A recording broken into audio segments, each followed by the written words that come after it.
만약에 모르는 거 질문 나오면 어떻게 해야 되나요? 이런 질문을 진짜 많이 하세요. 면접관 입장에서는 이 사람을 알고 싶어서 물어보는 건데 이 사람이 모르겠습니다, 준비가 안 됐습니다 라고 한다면 성의가 없어 보이겠죠.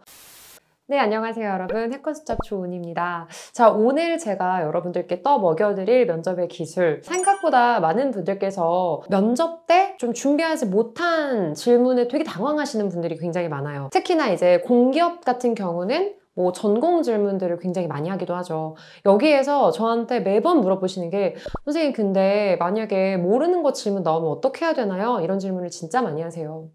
사실 뭐 방법은 없죠. 모르는데 어떡해.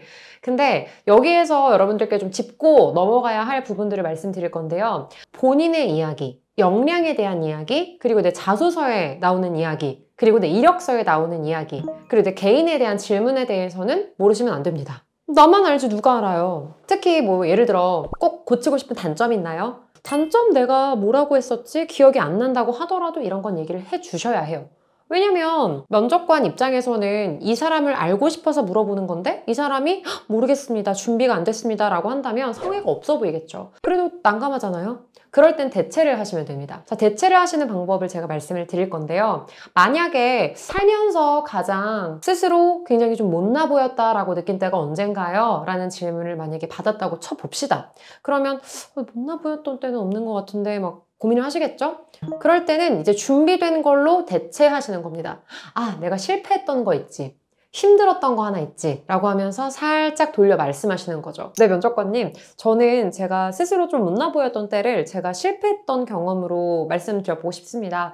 실제로 제가 전공 관련된 자격증을 취득하는데 저만 삼수를 했습니다. 동기들은 보통 한 번에 다 취득을 하다 보니까 어떻게 하면 내가 이 친구들처럼 좀 더 쉽게 할 수 있을까를 고민을 많이 했던 것 같습니다. 그러다 보니까 계속해서 족보를 조금 얻으려고 하고, 그리고 어떻게 하면 좀 쉽게 갈 수 있지를 생각하다 보니 저는 가장 기본적인 공부를 좀 하지 못했기 때문에 그렇게 실패했던 것 같습니다.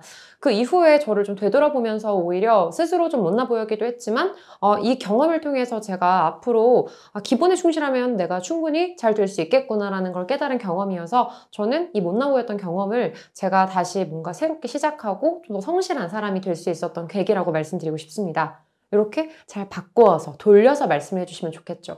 그래서 실제로 여러분들이 가지고 있는 에피소드들이 여러 질문들에 다 활용이 될 수 있어요. 그래서 여러분들께서 좀 집착하시는 게 실패했던 경험, 실패했던 경험대로, 불행했던 경험, 아니면 힘들었던 경험 다 하나하나 쓰시려고 하시는데 그냥 같은 범주에 묶으셔서 활용을 해 주신다면 면접관님들께서 뭔가를 물어보실 때 크게 당황하지 않으시겠죠. 그런데 자, 대체될 수 없는 질문이 있습니다.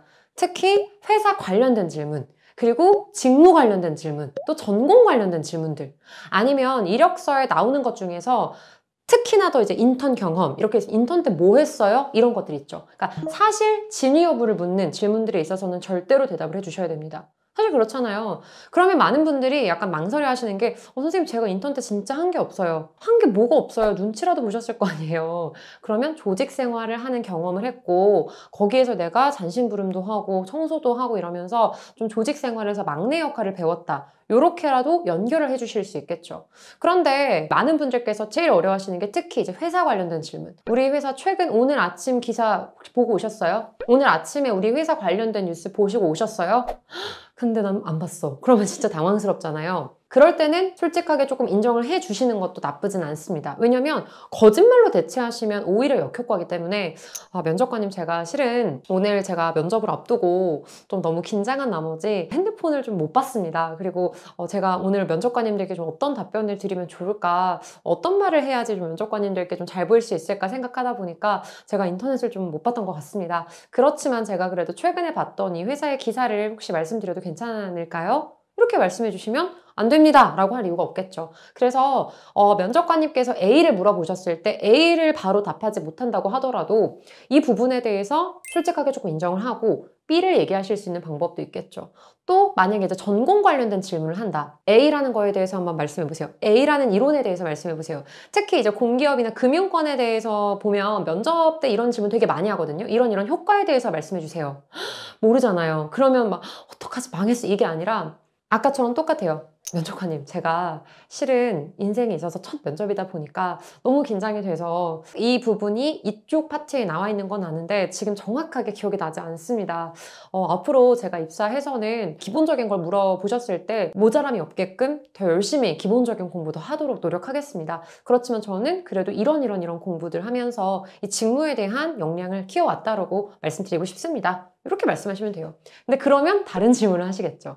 근데 그럴 때는 그 질문을 꼭 하셔야 돼요. 그 질문에 대한 답은 웬만하면 하셔야 되겠죠. 실제로 이제 PT 면접을 본다거나 직무 면접을 본다거나 할 때 면접관님들께서 이제 모르는 질문을 딱 했을 때 막 멘붕 돼서 막 한마디도 못하고 이제 그러신 분들이 결국에는 이제 멘탈만 잘 잡으시면 결국에는 합격하는 사례가 굉장히 많았습니다. 모르는 질문이 나왔다라고 하더라도 너무 당황하지 마시고 방금 전에 제가 말씀드린 기법으로 잘 넘어가시는 그 면접의 기술을 좀 기억해 두시길 바라겠습니다. 더 많은 면접의 기술 그리고 면접 답변, 태도에 대해서 알고 싶으신 분들은 구독과 좋아요 눌러주시면 감사하겠습니다. 다음 시간에 뵐게요.